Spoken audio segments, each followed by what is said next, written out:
Hey guys, welcome to resource point. Myself Rishika. और अभी हम लोग डिस्कस करने वाले हैं इनसाइट आईएएस की क्विज, जो कि हमारी फरवरी मंथ की चल रही है। तो आज हम लोग यहाँ पे न्यू टॉपिक स्टार्ट करने वाले हैं, जो कि इंटरनेशनल रिलेशन एंड ऑर्गेनाइजेशन है। तो अब तक की यहाँ पे जितनी भी टॉपिक कंप्लीट हो गई है, अगर आप लोग को क्विज सॉल्व करनी है तो आप लोग मेरे चैनल को सब्सक्राइब कीजिए। प्लेलिस्ट में आकर आप लोग स्टार्टिंग से क्वेश्चन सॉल्व कर लेते हैं। तो चलिए स्टार्ट करते हैं हम लोग आईआर की क्वेश्चन के साथ। तो आईआर की फर्स्ट क्वेश्चन के साथ स्टार्ट करते हैं। मेरे आंसर देने से पहले मेक श्योर कि आपने अपने आंसर को जरूर टिक मार्क कर लिया। फर्स्ट क्वेश्चन यहाँ पे इंटरनेशनल कोर्ट ऑफ जस्टिस से रिलेटेड है, जो कि काफ़ी ज़्यादा न्यूज़ में था और काफ़ी ज़्यादा इंपॉर्टेंट टॉपिक भी है।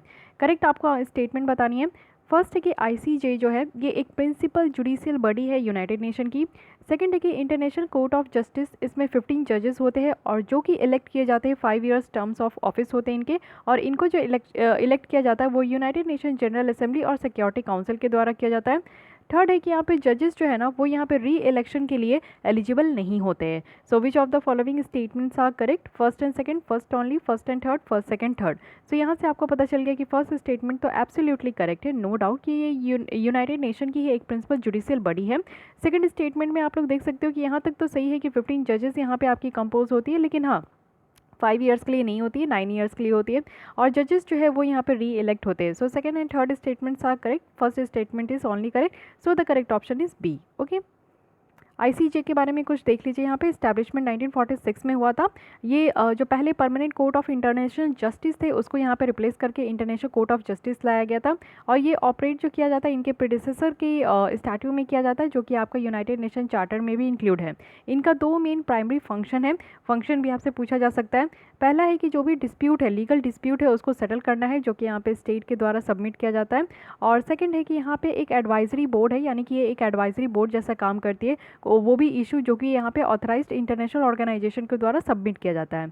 मेंबर ऑफ कोर्ट के बारे में अगर हम लोग देखें तो आईसीजे में आपको 15 जजेस देखने को मिलेंगे, जो कि 9 ईयर्स के लिए यहाँ पे आपका इलेक्ट किए जाते हैं यूनाइटेड नेशन जनरल असेंबली और सिक्योरिटी काउंसिल के द्वारा। और साथ ही साथ आप देखोगे कि जजेस जो है वो यहाँ पर री इलेक्ट होते हैं, एलिजिबल होते हैं री इलेक्ट के लिए। ये जो ऑर्गन है ये आप देखोगे कि वोट करते हैं साइमल्टेनियसली, बट अलग अलग करते हैं। और इलेक्ट होने के लिए एक कैंडिडेट को यहाँ पे एब्सोल्यूट मेजोरिटी लेना बहुत ज़्यादा ज़रूरी है दोनों बॉडी से, यूनाइटेड नेशन जनरल असेंबली और सिक्योरिटी काउंसिल से, दोनों तरफ से यहाँ पे एब्सोल्यूट मेजोरिटी होना चाहिए।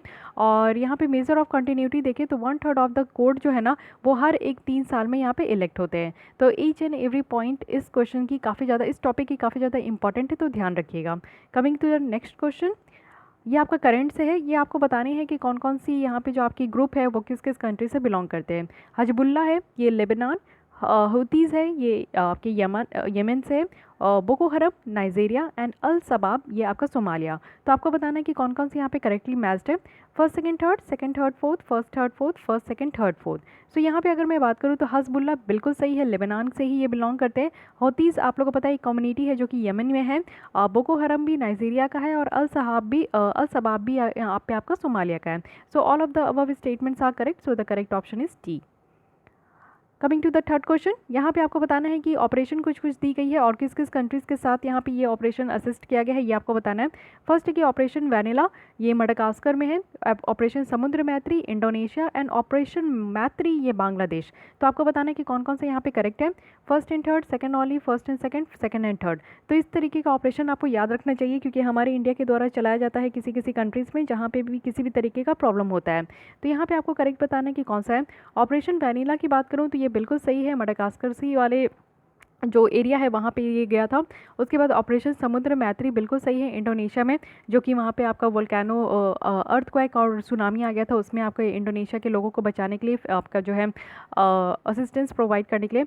ऑपरेशन मैत्री जो है ये बांग्लादेश नहीं है, ये नेपाल के साथ है, यानी कि नेपाल को यहाँ पे हम लोग जो है असिस्टेंस प्रोवाइड करने के लिए ऑपरेशन मैत्री यहाँ पे दिए थे, मतलब कि ये कंडक्ट कराया गया था। तो थर्ड यहाँ पे इनकरेक्ट है, फर्स्ट एंड सेकंड करेक्ट है, सो हमारे करेक्ट ऑप्शन यहाँ पे सी हो गई। आइए डिटेल में देख लेते हैं तीनों ऑपरेशन के बारे में। सबसे पहले ये यहाँ पे समझने का कोशिश कीजिए, जो ऑपरेशन वैनिला था उसमें इंडिया के द्वारा एक हमारी एम्फीबियन वॉरशिप भेजा गया था आईएनएस ऐरावत, जो कि मडागास्कर गया था इंडियन ओशन वाले रीजन में। और यहाँ पे जो साइक्लोन हिट किया था उसके द्वारा जितने भी लोग यहाँ पे फंस गए थे उनको रेस्क्यू करने के लिए। साथ ही आप लोग देखोगे कि इस नेवी ने यहाँ पे क्लोथिंग, फूड, मेडिसिन, ये सारी चीज़ें जो है वो भी डिलीवर किया गया था यहाँ पे इंडियन नेवी के द्वारा। ऑपरेशन समुद्र मैत्री की बात करें तो ये एक रिलीफ एफर्ट यहाँ पे आपका लगाया गया था इंडिया के द्वारा, जो कि जितने भी यहाँ पे विक्टिम्स विक्टिम्स थे 2018 की जो सुलावेसी अर्थक्वेक और यहाँ पे सुनामी देखने को मिला था इंडोनेशिया में, उसी में से लोगों को यहाँ पे रिलीफ एफर्ट्स यहाँ पे पहुँचाया गया था। ऑपरेशन मैत्री की बात करें तो इसको ऑपरेशन एमिटी भी कहते हैं। ये एक रेस्क्यू और रिलीफ ऑपरेशन थी नेपाल में, जो कि गवर्नमेंट ऑफ इंडिया के द्वारा और यहाँ पे इंडियन आर्म्ड फोर्स के द्वारा चलाया गया था। जब आपको 2015 की जो नेपाल अर्थक्वेक देखने को मिला था, उसके बाद यहाँ पे जो है ऑपरेशन मैत्री यहाँ पे हमारे द्वारा चलाया गया था। तो तीनों ऑपरेशन याद रखना है, हर बार जो है कुछ ना कुछ ऑपरेशन आते रहता है, तो इसको आप लोग को ध्यान में रखना है। Coming to the next question, that is IMO International Maritime Organization के बारे में बताना है। फर्स्ट है कि ये इंडिपेंडेंट है यूनाइटेड नेशन का। सेकंड है कि ये एक ग्लोबल स्टैंडर्ड है, जो कि एक अथॉरिटी यहाँ पे सेटअप किया जाता है, सेफ्टी सिक्योरिटी इंटरनेशनल परफॉर्मेंस, जो कि इंटरनेशनल शिपिंग की होती है। थर्ड है कि इंडिया जो है वो यहाँ पे री इलेक्ट हुआ था एज ए मेंबर, वो भी इस काउंसिल का, जो कि इंटरनेशनल मैरीटाइम ऑर्गेनाइजेशन है, और 2 साल के लिए 2018 और 19 में। तो आपको बताना है कि यहाँ पे करेक्ट कौन सा है, first and second, first and third, first second third, या फिर सेकंड एंड थर्ड। तो यहाँ पे इंटरनेशनल मैरीटाइम ऑर्गेनाइजेशन की अगर बात करूँ तो ये इंडिपेंडेंट नहीं है यूनाइटेड नेशन का, ये यूनाइटेड नेशन का ही पार्ट है। तो यहाँ पे फर्स्ट स्टेटमेंट इनकरेक्ट है, और जैसे ही आप फर्स्ट यहाँ पे इनकरेक्ट करोगे, एलिमिनेट करोगे, आपका आंसर यहीं पे आ गया। लेकिन ये आपको पता होना चाहिए कि इसके अंदर एक आपका स्टैंडर्ड अथॉरिटी होती है, जो कि यहाँ पे जितने भी इंटरनेशनल शिपिंग होते हैं उनके परफॉर्मेंस को, इन्वायरमेंटल परफॉर्मेंस या फिर उसके सेफ्टी और सिक्योरिटी को देखता है। साथ ही इंडिया को यहाँ पे री इलेक्ट किया गया था, वो भी कब तक के लिए, तो 2018-19 2 साल के लिए। ठीक है, तो डी ऑप्शन यहाँ पे करेक्ट हो गया। IMO की बात करें तो ये यूनाइटेड नेशन की स्पेशलाइज्ड एजेंसी है, और ये रिस्पॉन्सिबल है कि यहाँ पे जो भी आपका IMO का अगर हम लोग यहाँ पे प्राइमरी पर्पस देखें तो वो यही है कि एक कॉम्प्रिहेंसिव रेगुलेटरी फ्रेमवर्क यहाँ पे मेंटेन करना है, डेवलप करना है शिपिंग के लिए। और यहाँ पे इंडिया के बारे में देखें तो ये 2 साल के लिए इलेक्ट भी हुआ था मेंबर जैसा। ठीक है, coming to the next question, यहाँ पे है Hong Kong Human Rights and Democracy Act 2019, ये रिसेंटली न्यूज़ में था। तो ये किस कंट्री की कानून है, ये आपको बताना है। चाइना, रशिया, यूनाइटेड स्टेट, या फिर जापान। तो यहाँ पे अगर करेक्ट आंसर की बात करूँ तो ये सी है, इट मीन्स कि यहाँ पे US की है। टेंशन जो बढ़ते गया था वो इसलिए बढ़ते गया था क्योंकि US में इस तरीके का कानून को पास किया गया था, जो कि Hong Kong Human Rights and Democracy Act of 2019 है। Okay, coming to the next question, East Asian Observatory के बारे में। तो आपको यहाँ पे इनकरेक्ट बताना है, यानी कि कौन सी यहाँ पे स्टेटमेंट आपकी रॉन्ग है। फर्स्ट है कि ईस्ट एशियन ऑब्जर्वेटरी की बात करें तो ये यहाँ पे ईस्ट एशिया समिट के जो मेंबर है उनके द्वारा बनाया गया है, और ये एक आपका जॉइंट प्रोजेक्ट को परस्यू करने के लिए एस्ट्रोनॉमी में और ईस्ट एशिया रीजन वाले के विदिन है। इंडिया इसका पार्ट नहीं है। ठीक है, ईस्ट एशियन ऑब्जर्वेटरी का इंडिया यहाँ पे पार्ट नहीं है। तो आपको बताना है कि इनकरेक्ट स्टेटमेंट कौन सी है, 1 ओनली, 2 ओनली, बोथ, या फिर नीदर। तो यहाँ पे इनकरेक्ट की बात करूँ तो फर्स्ट स्टेटमेंट यहाँ पे इनकरेक्ट है, सेकंड यहाँ पे करेक्ट है। तो यहाँ पे करेक्ट ऑप्शन हमारी ए हो गई, क्योंकि इनकरेक्ट पूछा जा रहा है, गलत पूछा जा रहा है, तो ये है। और यहाँ पे सेकंड ऑप्शन जो है वो करेक्ट है। ठीक है, तो इंडिया इसका पार्ट नहीं है, लेकिन अभी यहाँ पे डिस्कस किया जा रहा है कि इंडिया को इसका पार्ट बना लेना है। ठीक है, और ईस्ट एशियन ऑब्जर्वेटरी की बात करें तो ये फॉर्म किसके द्वारा किया गया था, ईस्ट इंडिया एशिया समिट के द्वारा नहीं फॉर्म किया गया था। ये आपका जो है east Asian core Observatory association के द्वारा इसको फॉर्म किया गया था, जिसमें कि जॉइंट प्रोजेक्ट को परस्यू करने का पर्पज़ था, वो भी एस्ट्रोनॉमी में और ईस्ट एशिया रीजन में। ये सारी चीज़ें आप लोग को ध्यान रखना है। ठीक है, देख लीजिएगा, मेन पर्पस यही था। इंटेंशन क्या है EAO का, इंटेंशन यही है कि फंडिंग को रेज करना है और एक ऑब्जर्वेटरी स्टाफ को प्रिपेयर करना है, बिल्ड करना है, और सेपरेट होना चाहिए, जो कि यहाँ पे East Asia Core Observatory Association से अलग है। Okay, coming to the seventh question, यहाँ पे आपको बताना है MERCOSUR, ये एक ट्रेड ब्लॉक है, तो ये कहाँ का है, किस कंट्रीज़ का है, ये आपको बताना है। North America, Africa, south America, या फिर यूरोपियन यूनियन। तो यहाँ पे जो करेक्ट आंसर है वो है सी, इट मीन्स की South America. Okay, C is the correct option. Most of the world जो है अब वो डिवाइड हो गया है regional free trade agreement. Free trade agreement आप लोग को पता है कि यहाँ पे जब आप लोग कोई भी कंट्री इस फ्री ट्रेड एग्रीमेंट में इन्वॉल्व होती है, तो इट मीन्स कि वहाँ पे ट्रेड का इंपोर्ट एक्सपोर्ट जो है वो कुछ हद तक यहाँ पे फ्री हो जाता है। तो यहाँ पे आप लोग देखोगे कि नाफ्टा है, यानी कि north American free trade agreement, वो भी नॉर्थ अमेरिका के लिए है। और साउथ कॉमन, यहाँ पे सदर्न कॉमन मार्केट है, जो कि मर्कोसूर, इसको बोल सकते हो मर्कोसूर प्यार से, जो कि यहाँ पे आपका साउथ अमेरिका के लिए। तो नॉर्थ अमेरिका के लिए नाफ्टा है एंड साउथ अमेरिका के लिए यहाँ पे मर्कोसूर है। साथ ही यहाँ पे यूरोपियन यूनियन है। तो यूरोपियन यूनियन का क्या है, यूरेशियन इकोनॉमी यूनियन है, जो कि रशिया और यहाँ पे नेबर्स का है। African continent free trade agreement है, अफ्रीका वाला है। गल्फ कॉपरेशन काउंसिल है, जो कि आपको वेस्ट एशिया में देखने को मिलेगा।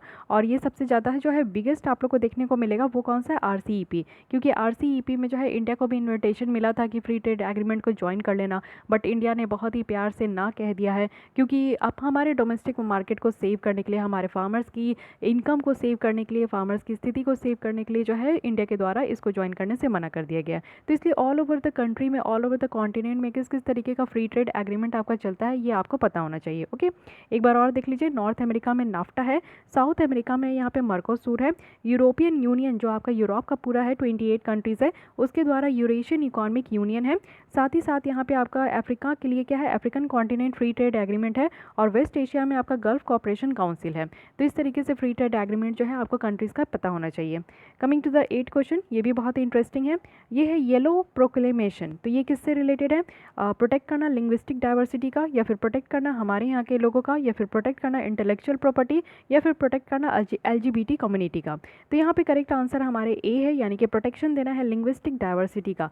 यानी कि हर एक जगह आप जाओगे, किसी भी रीजन में जाओगे तो आपको भाषा चेंज देखने को मिलेगा। हर एक लोगों का हर एक रीजन में अपना ही भाषा होता है, तो हर एक लोगों का यहाँ पे भाषा को प्रोटेक्ट करने के लिए येलो प्रोक्लेमेशन यहाँ पे लाया गया था, जो कि यूनेस्को के द्वारा है।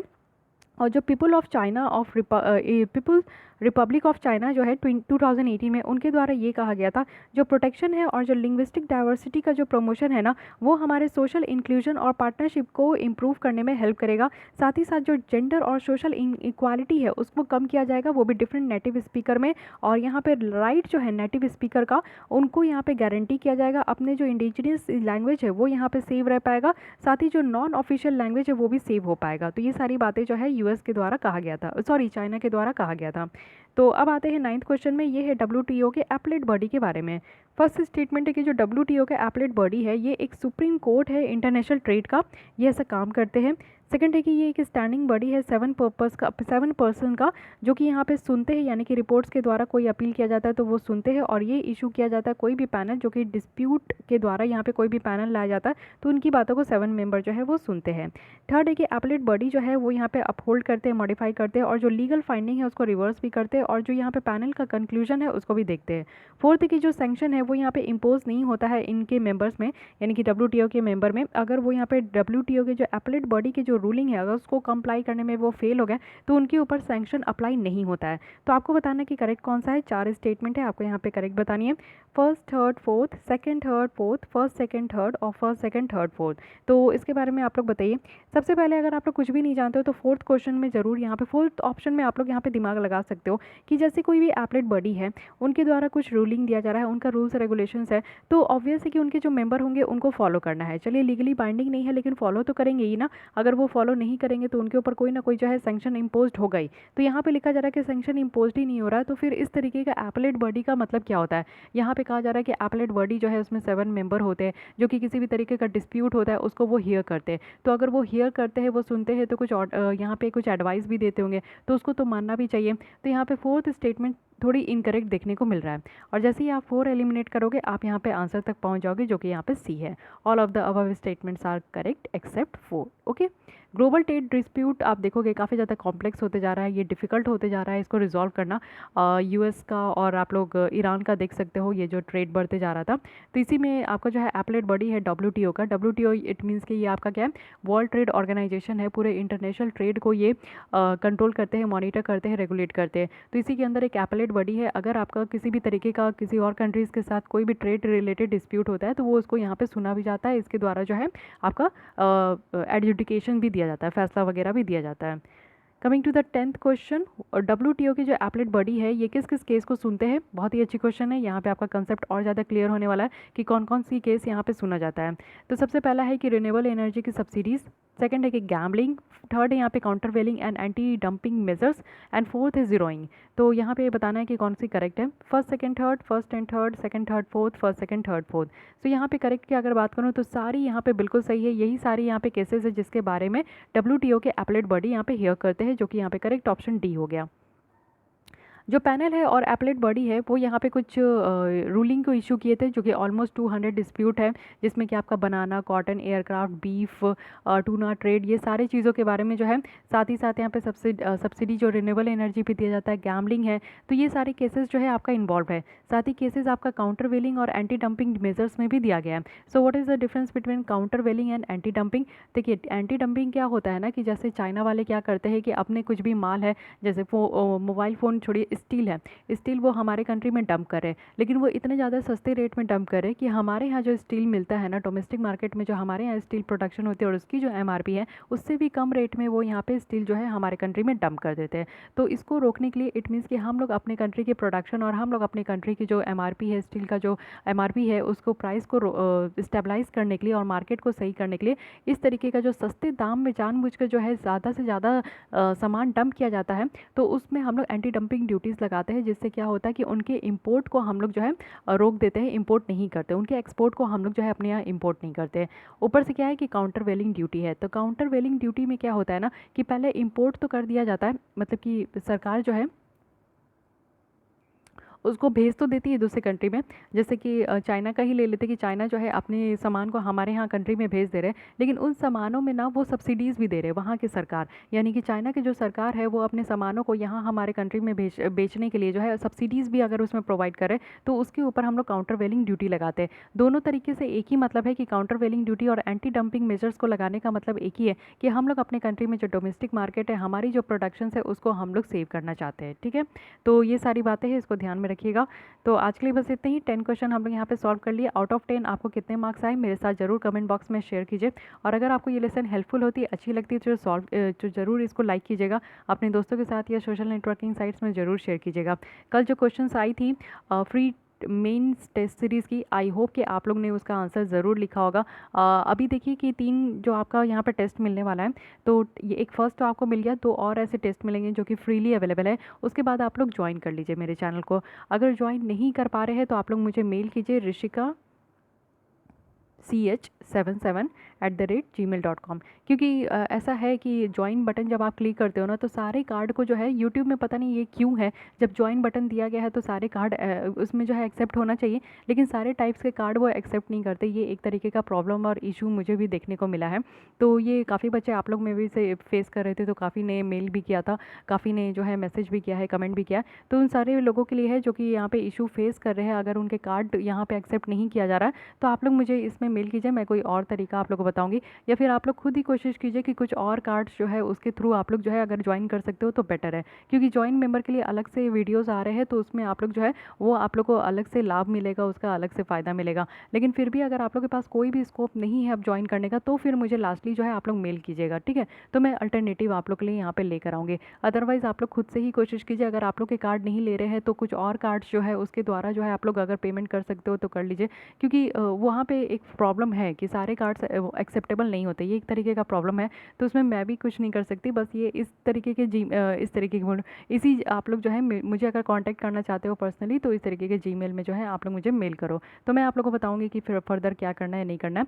तो प्लीज़ उसको ट्राई कीजिएगा, लिखने का कोशिश कीजिएगा, आंसर भी मैं आप लोग को मॉडल आंसर प्रोवाइड कर दूँ, और भी किसी तरीके का रिफॉर्म चाहिए तो ज़रूर बोलिएगा। लेकिन एक चीज़ के लिए मैं सॉरी बोलना चाहती हूँ कि सिर्फ ये इंग्लिश में ही आपका अवेलेबल हो पाएगा, पूरे 15 जो टेस्ट है वो इंग्लिश में ही हो पाएंगे, हिंदी में अभी मैं नहीं कर पाऊँगी क्योंकि मेरी हिंदी खुद ही अच्छी नहीं है, और हिंदी में चेक करने के लिए भी यहाँ पे लोग नहीं है, इंग्लिश में ही चेक करने के लिए लोग हैं, तो इसलिए भी प्रॉब्लम हो रही है। अगर हिंदी में लोग अवेलेबल हो जाते हैं जो आपके कॉपी को चेक कर पाएंगे तो ज़रूर वो हिंदी के क्वेश्चंस भी आपको बना के ज़रूर मैं प्रोवाइड कर दूँगी, ठीक है। तो मैं नहीं कर पा रही हूँ हिंदी में, तो अगर कोई मुझे लोग मिलते हैं, मैं अभी रिसर्च कर रही हूँ, कॉन्टैक्ट में लेकर आ रही हूँ, अगर मुझे मैं कर पाई, अगर मैं हिंदी वाले लोग को भी जोड़ पाई तो ज़रूर हो पाएगा आप लोग का, लेकिन फ़िलहाल अभी इंग्लिश के लिए है, तो हिंदी स्टूडेंट के लिए मेरी तरफ से बहुत बड़ा सा सॉरी, ओके, लेकिन मैं कोशिश कर रही हूँ, ठीक है। तो आज के लिए बस इतना ही, थैंक यू।